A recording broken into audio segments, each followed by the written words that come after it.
Hello everyone!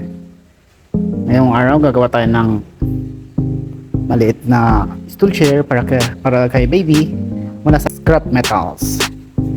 Ang gagamitin natin is ito, steel plate, 3mm yung kapal, and then ito mga scrap na round bar, 8mm yung kapal. Bali ito yung dimension ng paa, tapos yung taas ng stool na gagawin natin. 29 yung sa ilalim, sa base, tapos sa taas is 20 lang, and then yung height is 25. Yung adjustment ay 5 centimeters. Okay guys, let's go!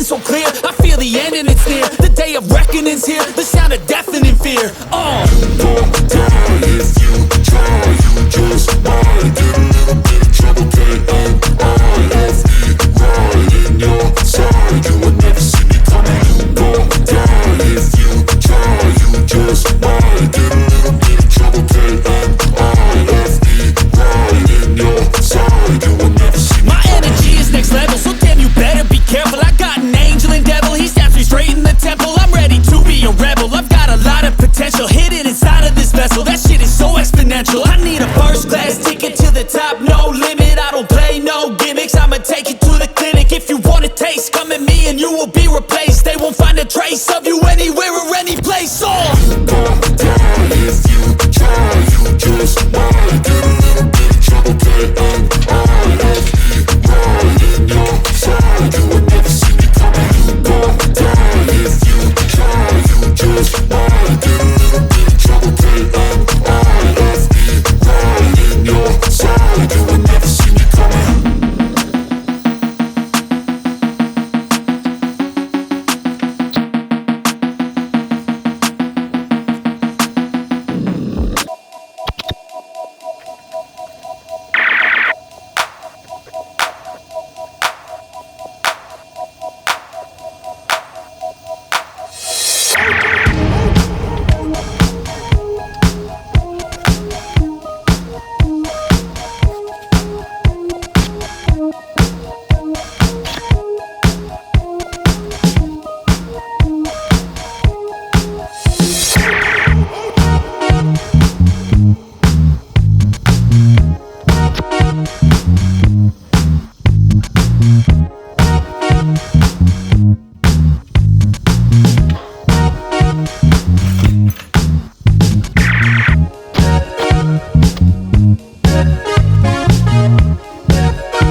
So, ayan guys, after na natuyo yung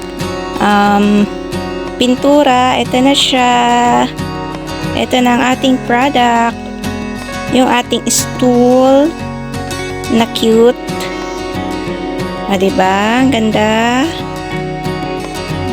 Ayan siya.